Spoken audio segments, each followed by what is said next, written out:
As we're live, we're here, still coming from the shore.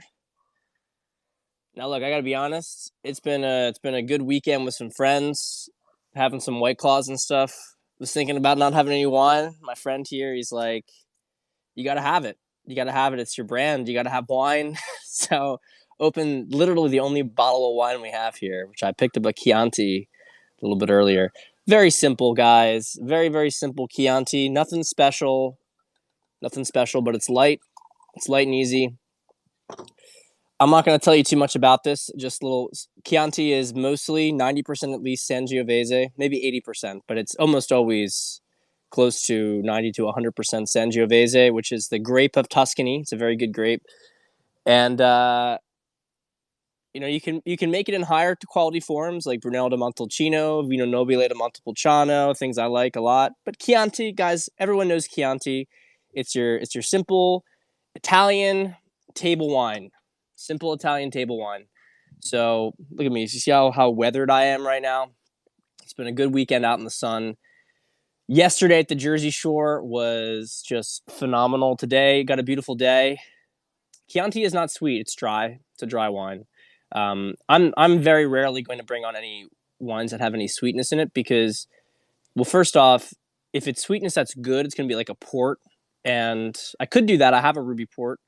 I actually even have one from the 80s that I've been saving, but maybe I'll do that one for my birthday later on the week. But port is really strong, so I don't know if it's the best thing.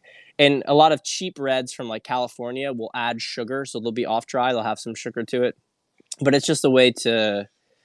I mean, look, I'm an onolang. I'm a snooty guy, so I don't like sugar in my red wine. I think it's a way to adulterate it. I like my wines dry. So, guys, for the Periscope today, this is going to be one of our big, detailed COVID cabal ones. To be honest, I'm doing it because tomorrow's my mom's birthday, and we have a big party then, and it's pretty timely, right? All this stuff happening with Antifa and with the riots. So let's just talk about that, right? Let's talk about this. Okay. Now, there's going to be a couple different things here. So, as usual, hold the details lightly. Although, in this case, I want it to be very clear that there is 100% evidence that the riots were orchestrated. 100% evidence that the riots were orchestrated. The riots are not organic. They're not organic at all. And there's very strong evidence. I won't say 100%, but there's very strong evidence that what happened to George Floyd was also connected in with this entire thing, and that was planned out.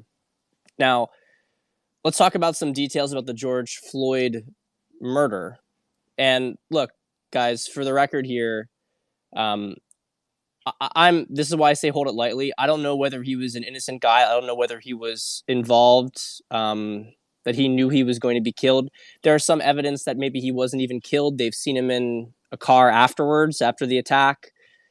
But let's just lay out a couple of facts here and people can make up their own mind. I wanted to be really clear that this isn't some sort of like dismiss police brutality against black people. It's not about the overall theme of police brutality and black people. It has nothing to do with that. It has to do with a criminal operation that has been designed to feed on angst around that topic and then to use it as a justification to create riots and all sorts of other things.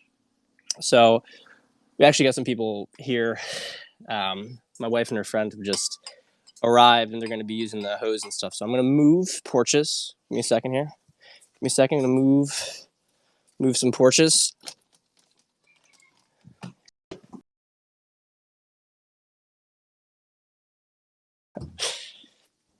So yeah, let's be clear here.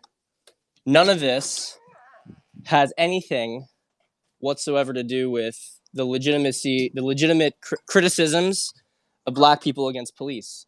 We're just talking about the current situation here. All right, we're talking about the current situation. So, George Floyd was arrested for forging a check. Okay, let's talk about some details around this. So he's arrested for forging a check, and he's arrested by two policemen who are not the two policemen who ultimately are found during the scene where he was killed, right? And we have cam footage showing this stuff. I'll talk about the anonymous hacker afterwards, after we go through the timeline on this. And so you have George Floyd, and you've got this policeman, Derek Chauvin, whatever, who's got his knee on his neck. He's like, the usual thing, I can't breathe, right? Which is a trigger phrase. It's a trigger phrase because of what happened to Eric Garner. So he's killed. He's killed, at least as far as we know. Like I said, there's evidence that perhaps he wasn't killed, but let's just assume the most likely thing is the case in which he was killed from this whole situation. Well, first off, why did the two policemen who apprehended him give up custody to these other two policemen? And here's a really good question. Why did George Floyd and Derek Chauvin work together at the same business as security guards? So they knew each other, right? What are the chances of that? What are the chances that George Floyd and the cop that killed him work security at the same place? Pretty interesting. And then you have the other cop that was with Derek Chauvin, who's like, I believe, I forget his name, but he's Southeast Asian. I think he's Thai background at least. His sister was married to Derek Chauvin. Very interesting, isn't it? Isn't that a really, really? The two cops were related. They were actually family because the other cop, the Thai background cop, his wife, who was also a pageant candidate in Minnesota, was married to Derek Chauvin. Really interesting. Really interesting also that Derek Chauvin had a record of killing people, almost like he was a hitman of sorts. Really interesting. Really interesting that there were all these auto shops that were getting torched, and their security detail was related to some of this stuff. Really interesting that Derek Chauvin's wife was also arrested for forgery. That's pretty interesting, isn't it? So I don't have the ability to piece together all of this, but it certainly seems like that there's something else going on here.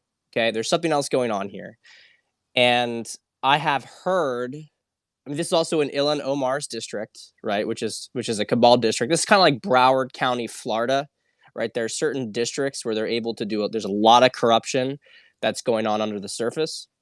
So there are too many things here already that are just really, really strange, and not organic and don't make sense. The fact that there was no that when Floyd died, they didn't have an ambulance come and try to resuscitate him or anything. Look, you dumb fuck. Okay, do you have a brain? Do you have a brain? I don't have all the facts, but I'm going to make some assumptions. I'm going to make assumptions based on the facts I know. So are you a dumb fuck who thinks that there's nothing strange at all about a cop who his neighbors, by the way, didn't know he was a cop? He works with George Floyd, and they've both been in issues due to forgery. And the cop, Derek Chauvin, isn't the cop that arrests on the scene, but he takes over the situation, and he's the one on George Floyd's neck. And if you think that there's something, you don't know all the facts, so you're dumb. No, you're a dumb fuck. And this is the problem with the country, is that you have dumb fucking sheep like you who can't even see. No, I'm just being honest, man. I'm being honest for everybody else here so they can see that you're a dumb fuck and that you can't use your brain to see this stuff, okay? This is important. This is important. You don't have to know all the facts to understand that there's a major discrepancy that's going here. Okay? You don't have to know everything to know that there's a discrepancy. And I wish people would pay more attention to discrepancies, because it's the discrepancies that allow you to get to the truth. You're told a story, and you have to look for where are the discrepancies in the story, because that's the narrative, and that's how people get programmed. And they just go to trigger points. It's like white cop beats up a black guy. Remember the initial reports about this, right? Remember the initial reports was that Derek Chauvin, and this was all out from the very beginning. They had all the stories ready, okay? They had all the stories ready. that Derek Chauvin was wearing a Make America White Again hat. He was at Trump rallies. Of course, none of this was true, but all the stories were ready with that. They had a guy who looked just like Derek Chauvin. This was within like 24 hours, okay? You have to ask questions about this stuff. You have to think, how does this stuff occur? Okay, so let's move on from the incident itself and the sketchy circumstances of stuff that, the buildings, the specific buildings being burned down. Let's track back prior to this event. Let's track back prior to the event. We have a couple of stories in the media. First off, the coronavirus story is falling apart. Okay, you have states opening up, there's no issues. And then you have a situation where what is this? I'm getting all these messages. You have a situation where they're talking about this white woman and look, I have no support for this woman. She's like mentally, she's got some issues, right? But this white woman in the park who's threatening to arrest this African-American guy who's bird watching. I happen to agree with the guy, right? I mean, doesn't have her dog tied up, whatever. I'm not a pro-Karen person. I'm a pro-Karen person. But the point here is that this was a big story, and they also had a big story that they were spraying around about black people in nursing homes beating up elderly white people, right? The point is that the COVID story was falling apart. People were starting to get wise to them. Like, wait a minute, this stuff is bullshit. Not that COVID itself is entirely bullshit, but the narrative around like, stay at home, don't talk to anybody, don't go outside, don't go blah, blah, blah. People were getting wise to the fact that this was not a real situation. The stuff that was going on was not reflecting reality. And so they start to do the usual playbook. And actually, let's go even further back. You have Joe Biden saying how if you're not black, then if you don't vote for him, you're not black, basically. So you started to see more and more black people kind of come out being like skeptical about voting for Biden, talking about good things that Trump was doing.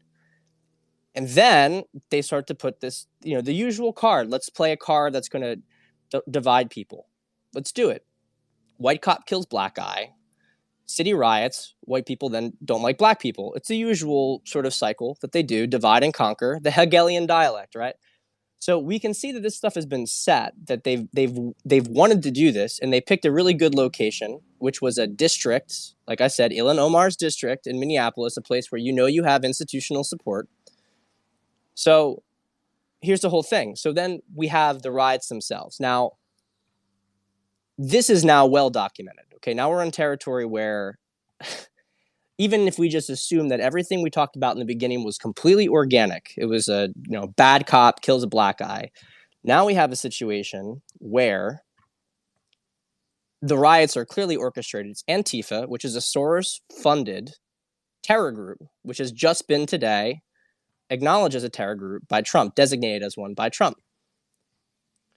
So 80% of the people who've been arrested have come from out of state. And now, of course, they're being seated in all different cities, but we're talking about 80% of the protesters came from out of state, okay? And they're mostly white, they're mostly anarchists and stuff. Also a thought is that, remember how a lot of the prisons were opened up due to coronavirus by Democrats? I wonder how many, is it possible that some of the felons who were released are involved with this? But we have significant evidence. I mean, people have taken pictures of it. You have people in the field with masks, with wires, and they're designating crowds to pre-positioned piles of bricks, and they're handing out cash to people to tell them to go and loot. Guys, this is my last Periscope. We talked about this with the Bolshevik Revolution and how that I forget the name of the actual brigade, but the brigade that started the Russian Revolution, Lenin and Trotsky were given the equivalent of a couple $1 million today by the Rothschilds and they were handing out money to this regiment to have them revolt and to start the revolution. Okay, it's a very old playbook. But the thing is different now is that we're wise to it. People are seeing it. They're seeing the fact that all this stuff is occurring, and as usual, it's going to rebound against them. It's going to rebound against them. People are going to see all of this shit They're going to get to the root of it. And this is what when I talk about the timeline war, this is the battle of the bulge. They are deploying all assets. They're trying to tank the economy as much as possible. I tweeted about this. It's like you can't open your business, but no one's stopping these literally like funded rioters from burning down people's businesses. And no one is talking about the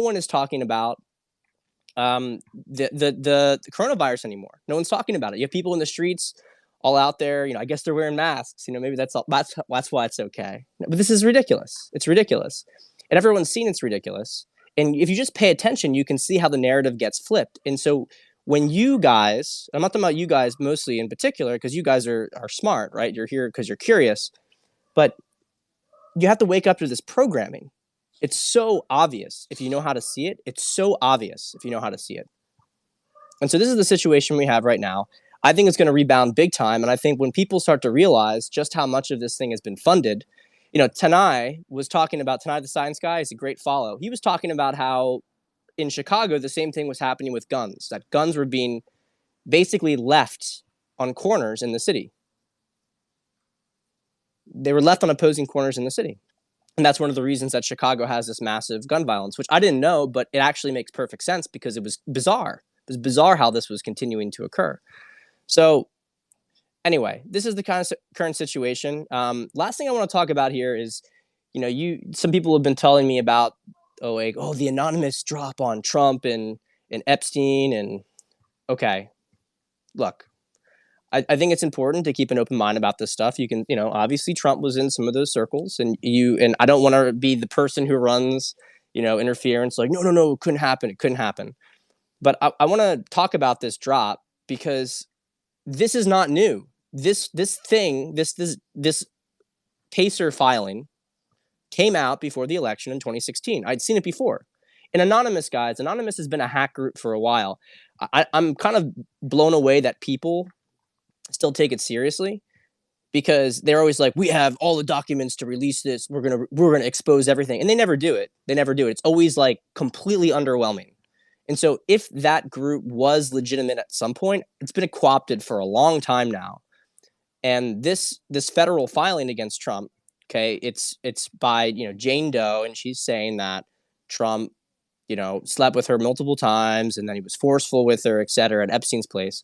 Now, some people have said this woman doesn't exist. I don't know that that's true, but I don't think it's a good argument anyway, because what is true is that the court case was thrown out because the alleged plaintiff admitted that she had no idea she didn't know that it was Trump, actually. Like, there was no evidence that Trump was there, first off. There was no evidence that Trump was there. And the second thing was that she couldn't identify him as a person. So the entire thing was, and remember the timing of it. It was right before the election. And guys, guess what? Before the election again.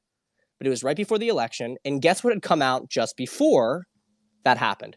The Epstein logs that were showing Bill Clinton and Hillary Clinton and all of that entire group of people going on Epstein's plane to his island. Now, people keep claiming Trump was on those logs, and he's not. He's not on those logs. The logs have been released. It's publicly available information. Trump is not on the Epstein flight logs. So people who keep saying that are full of shit. And so you have to realize, a lot of you guys don't realize this because you didn't work in private investigations, right? I worked as a private investigator for a while. So people show me, look at this federal filing. That doesn't mean fucking anything. Do you understand how easy it is? You need $50 to write up a federal filing, okay? It is really, really easy to do that.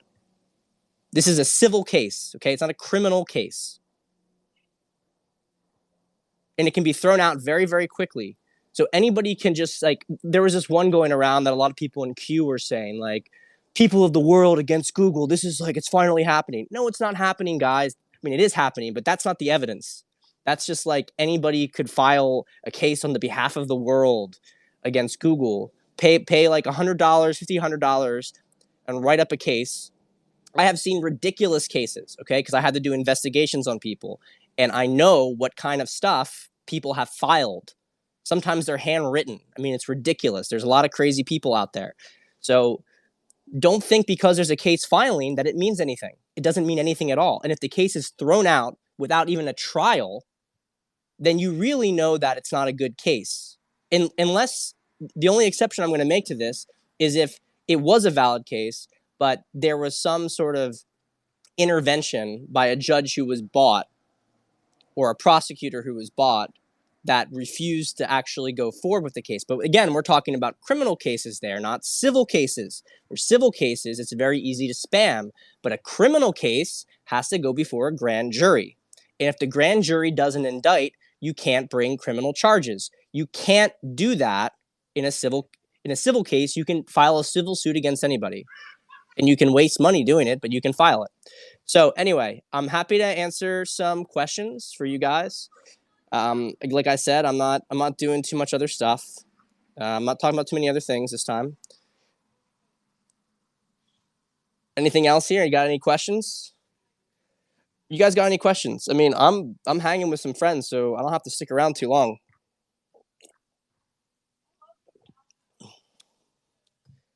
Well, the whole thing with auto stores, all right?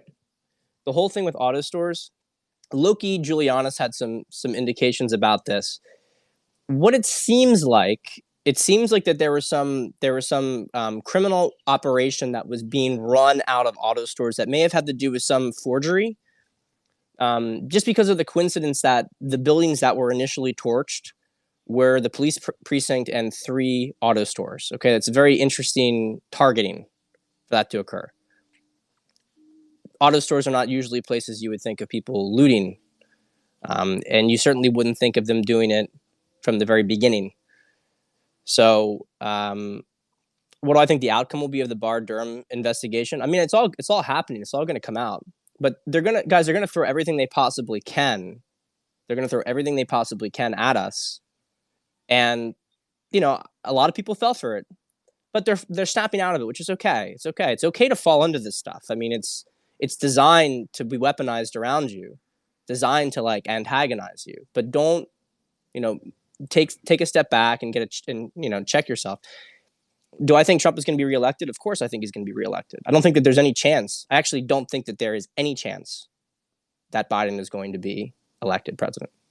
I think it's 0% chance. And they're trying to destroy the economy. I mean, first by closing all the businesses, then by destroying them, trying to drive people out of cities. The shuttle launch stuff, I don't want to go too much into that because I haven't been paying attention. I know the first one was scrubbed. I've heard some interesting things about it. I don't know. I'm not going to comment on it anymore because I don't know yet, and I'll do some research with it. So let's see. Why hasn't this been stopped? Is this to destroy confidence in Democratic leadership? Well, I hate to sound like using like fanboy energy or anything, but if you accept the premise of quantum computing and the fact that the outcomes have been decided, I've used this analogy before, but it's like we're playing a game of chess, and if 2 really good chess players are playing a game of chess, at a certain point they both realize when one player's lost. It doesn't mean the game's over if the other player wants to drag it out, but it's known that there's no way that the other player can get out of it. And I think it's a good analogy because you have this whole thing here. A lot of people are like, well, why hasn't it happened yet? Why didn't Trump designate Antifa as a criminal organization a while before?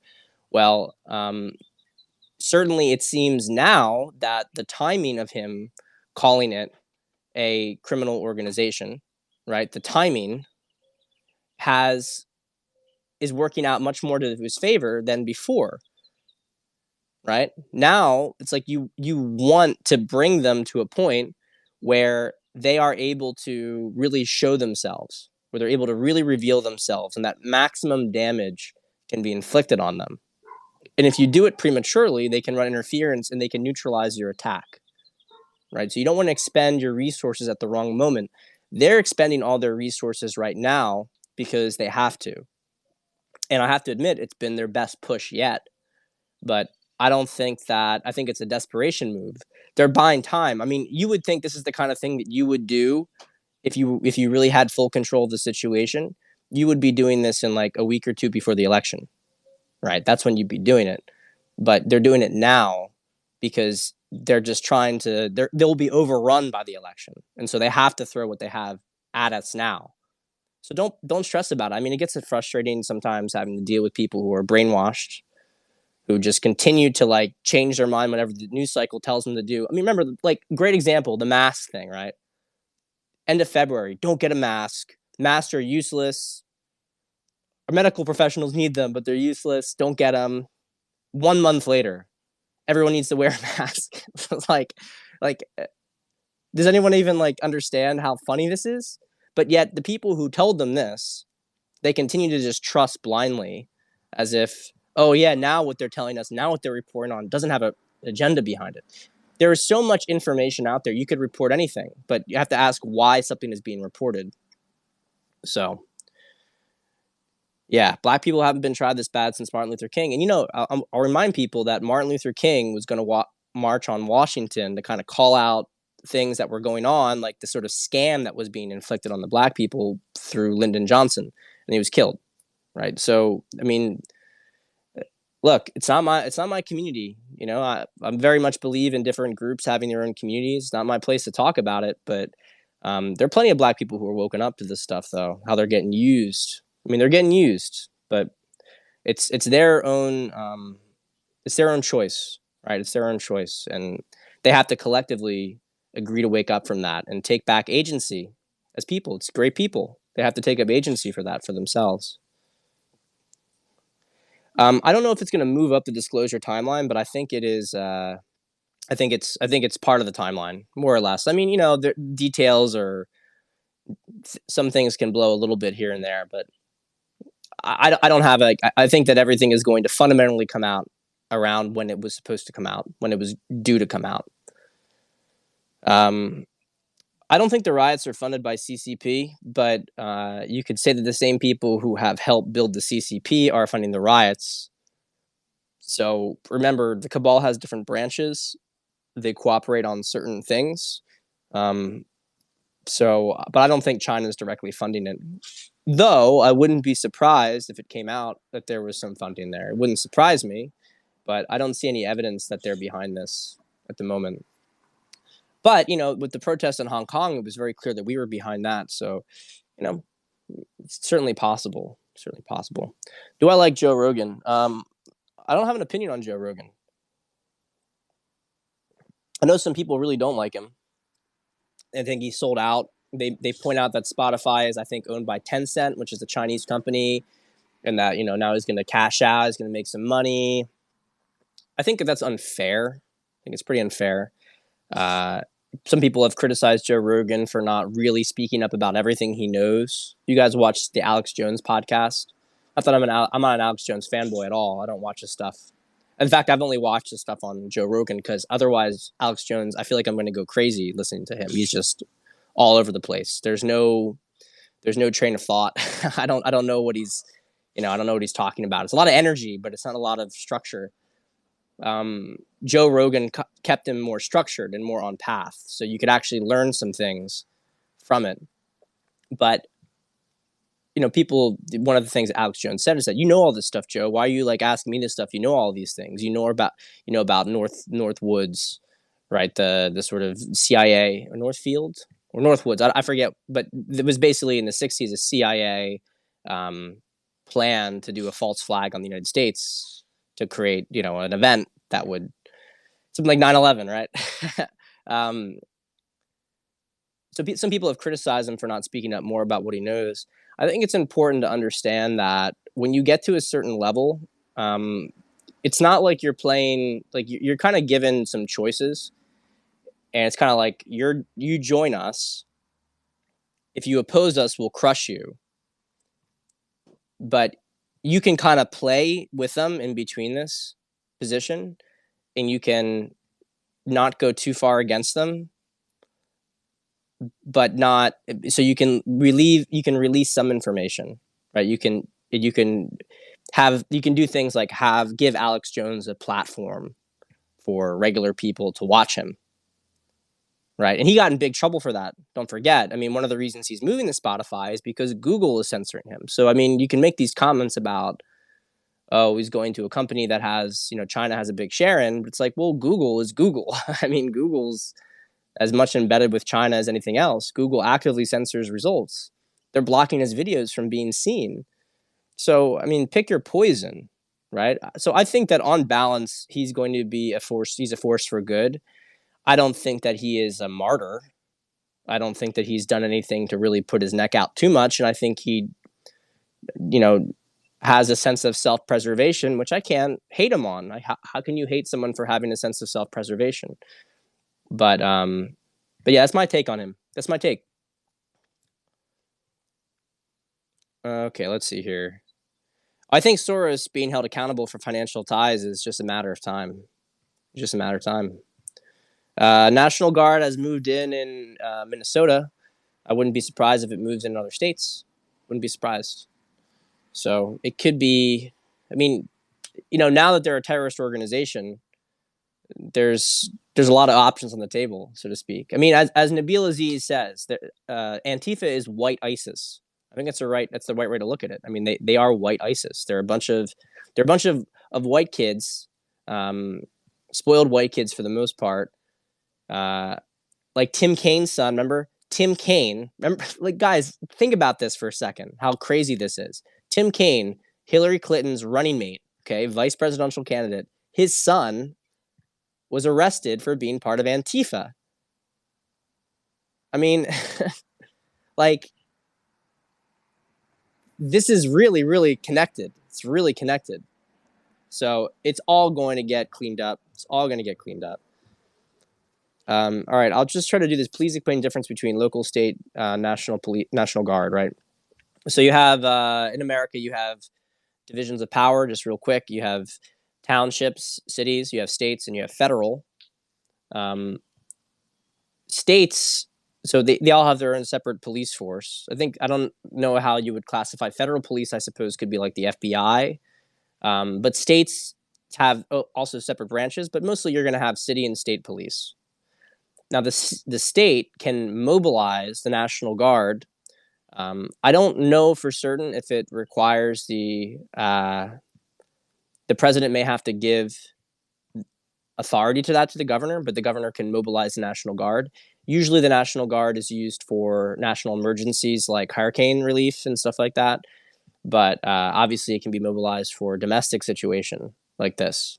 And guys, when the National Guard comes out, you don't want to fuck around because that's when, assault rifles.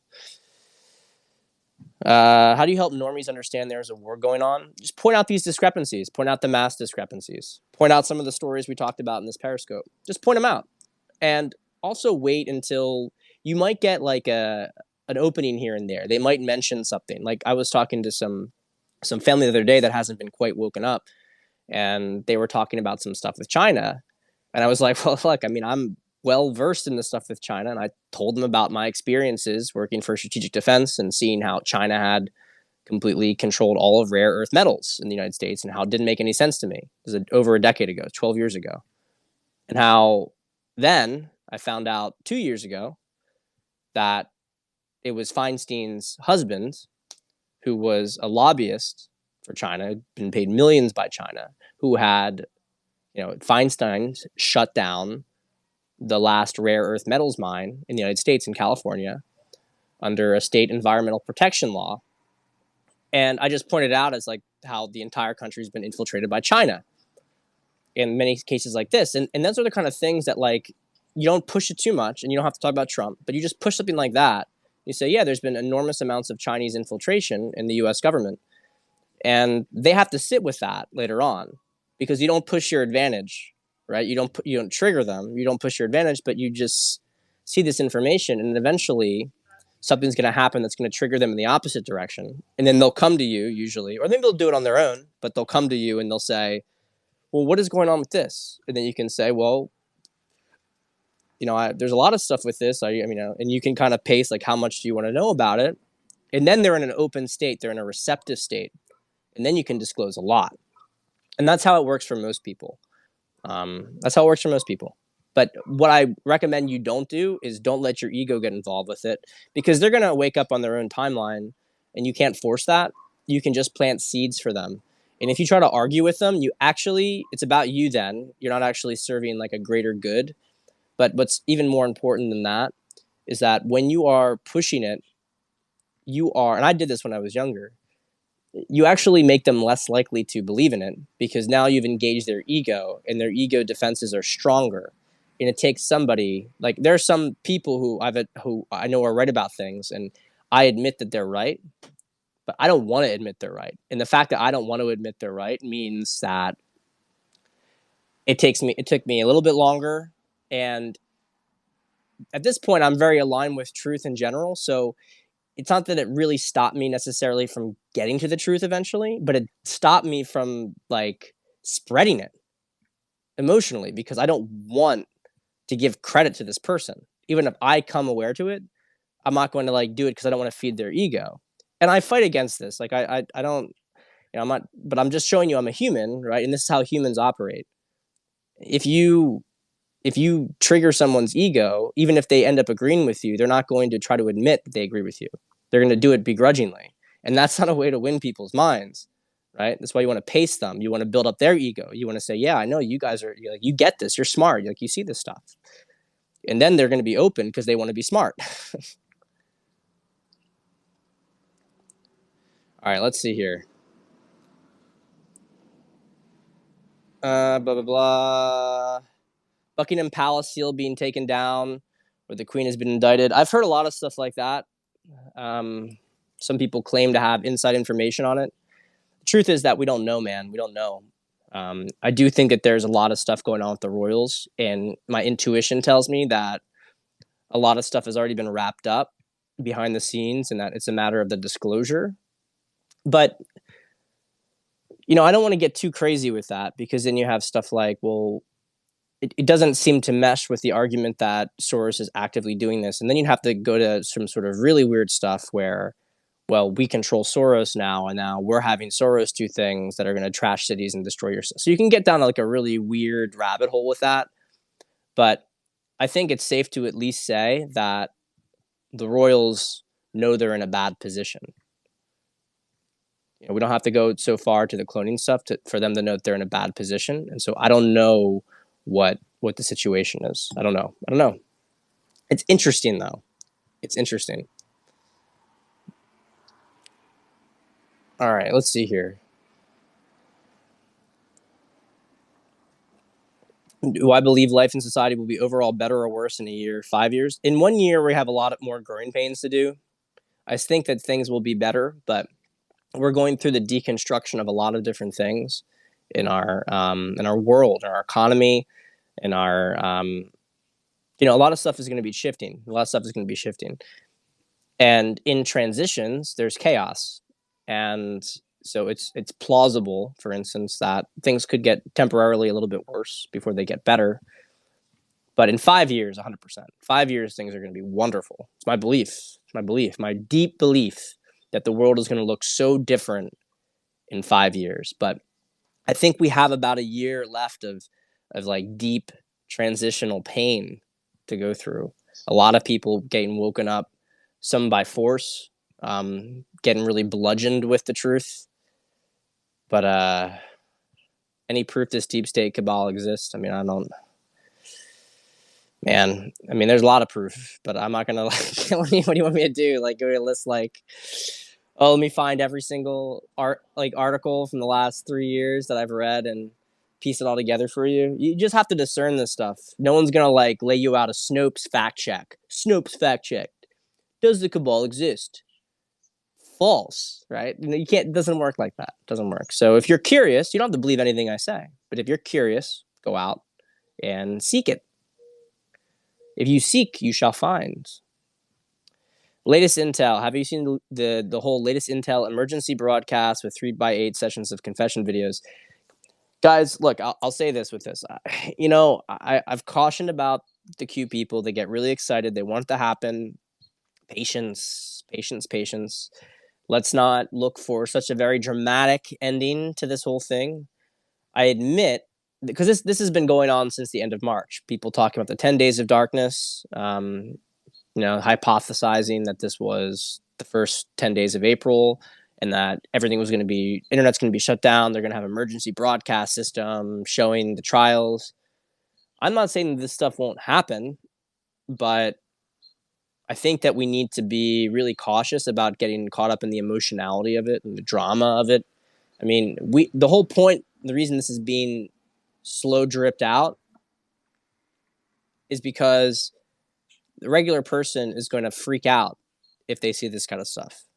Like it's just too, you have to pace them in order not to create dissonance. You have to do it. Otherwise, like, you're not going to make things better.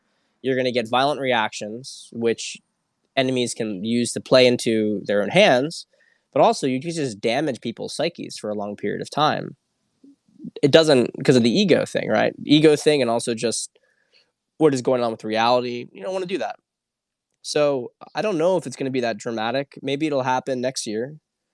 I do agree that there's going to be some role with Trump's emergency broadcast system, but I don't know what it is. I don't know that it's going to be this kind of stuff. My impression is that if we're going to have trials of people shown, we're going to have those trials shown after very clear exculpating evidence has already been put out that these people have done things. And that's a way to sort of push the people who have a hard time believing over the edge. They can see the confessions, but it's not going to be like things are shut off and now suddenly you have, Taylor Swift talking about how she's a CIA asset, and you're not going to hear that stuff. Like, that's not going to happen. There's going to be a lot of reputational self-destruction or destruction prior to this. Will cop get lesser charged to instigate another wave of riots? I don't know, man. I don't know what the story is with this. I don't know how it's going to play out. I don't know. Probably not. Probably not. I would be skeptical if they could pull that off. I mean, these are two low-level guys. Assuming there are two low-level guys in the cabal apparatus, you can say George Floyd, was put in a position to be killed. They do this all the time with people who work for them. In fact, a lot of them do it. It's part of their sacrificial ritual. You notice that a lot of families, cabal families, have one child who something's happened to, right? He's either been killed or fucked up in some way. That's one of the things you have to do as a sacrifice, being involved with the organization. So low-level people are very sacrificed, and think of it like this is what you have to do, right? If you're going to get rewarded or whatever, or you just have to do it. You just have to do it, or we'll kill your family. I don't know, but I don't know the details of it. But it seems these are low-level people, and maybe they were MK Ultra, who knows? But point is that they're fall people. They're fall guys. George Floyd and Derek Chauvin, in their own ways, are fall guys. All right, let's see here. Joe Rogan doesn't want to talk AI. Yeah. Day prayer thing changes things. So let's pray. Ooh, look at that. Need to do that. Okay, let's see. Keep going. SARS, like Hungary. Yeah. Hungary does things well. I've talked about Poland. I talked about the problem with Poland is that their government has sort of the right orientation, but their government's stupid. Like, peace doesn't know how to run a country. Whereas Hungary is a pretty good example of having the right direction and having a good ability to govern. Like, Orban is going to be known as one of the greatest leaders in Hungary's history. But you're not going to say that about Yaroslav Kaczynski in Poland. Like, and that's his own fault, because he could have had that opportunity. But he's just dumb. He's dumb. He's got issues. They just, like, in Poland, they just cancel programs that work just because they didn't come up with it. It's weird. All right, let's see here. I'm sure Ilhan Omar will be tied to it. Yeah. Let's see here. Trump's second term can drain the swamp. I expect, guys, that it's going to happen by the end of his first term. I think the second term is going to be mostly about rebuilding. It's going to be mostly about rebuilding a different society. So that's why I think you're looking at a golden age, the second half of the term, of his next term. 2021, there's still going to be cleanup, but I think that, yeah, at least 3 years of his term are going to be dedicated to rebuilding the country. Look at this. A rabbit here. Chilling in the rose bushes. All right. Yep. This is how I handled it with my ex, who was a full-blown SJW UPenn graduate. Yeah, there's plenty of them, man. I went to UPenn. Plenty around there. But there's plenty of intelligent people, too, who just don't want to really... I mean, there may be... they're not pro-Trump, but they're not SJW. They just... They don't want to really get involved with it, to be honest. There's a lot of smart people there. But there's a lot of people there who are very mentally ill. And they have a lot of insecurities, and that's what's fed upon, and they get used. They get on their ego trip. They're moralizing, and because they're intelligent, they get put in these positions, and yeah, yep. All right, let's see here. Let's see. Palace is all boarded up, and every window and seal is gone. That is interesting. All right, let's see here. A lot of stuff. Okay, yep. Q thing is rubbish. We'll see, guys. We'll see. No reason to... What do I think about Nasara? I think Magenta Pixie had a pretty good take on it. It's going to unfold differently around the world. I like the way that she described it, that it's really more about changing the energetic structure of the economy, where service to self individuals aren't going to benefit nearly as much. And that right now we have an inverted pyramid where you have people who do very little and basically take from others, are the ones who are on the top. And that is going to be much more connected to people who are giving value and contributing, that they're gonna get more. But it's not this sort of ridiculous, like, hey, everybody's getting like millions of dollars. This is just ludicrous. I mean, absolutely ludicrous. The average person wouldn't even know what to do if they got $1 million. Like, they would waste it within months. So that's not happening. The whole purpose here is for there to be a direct correlation to the value you put out with the value you get in. That's what this is all about. That's a fair economic system. A fair economic system is not everybody just gets whatever they gives me. That's not how it works. It's not how it works. So I think it's gonna get well. I don't know if the celebs no longer getting corona. I think that that's the argument, that maybe things have been already wrapped up with a lot of them. I don't know when the first big arrest is gonna be. I don't know, guys. I'm just I'm doing my part here, but I'm not trying to predict detailed timelines. I kind of got a little caught up with that early on in Q. It's like, oh, maybe it's true. It wasn't true.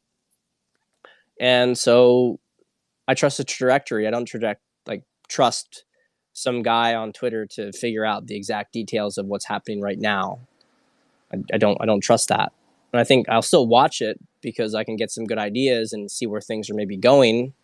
But people who are trying to predict like specific dates, it's never worked. They're always wrong. They're always wrong. Like, every single time a Q person said, Anon thinks that this date's going to be the big date for this, it's always wrong. Every single time it's wrong. So, like, why would I even put myself in that anymore at this point? The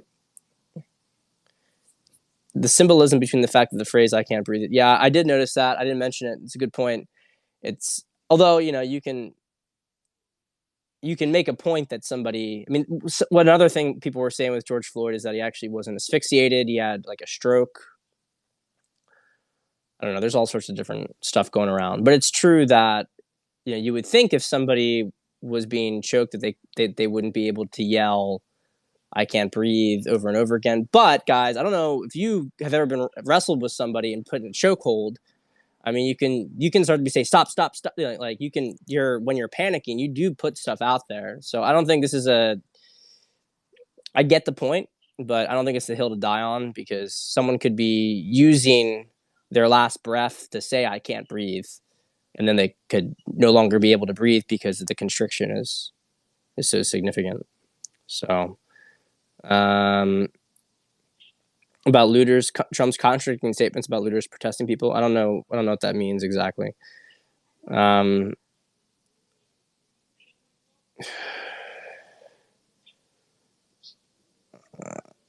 don't even know what a lot of this stuff is. There's a lot of stuff here. I do have some Irish in me, a little bit more English and Scottish. All right, guys. Well, I think that's good enough for tonight. Have a fun Sunday. Stay safe.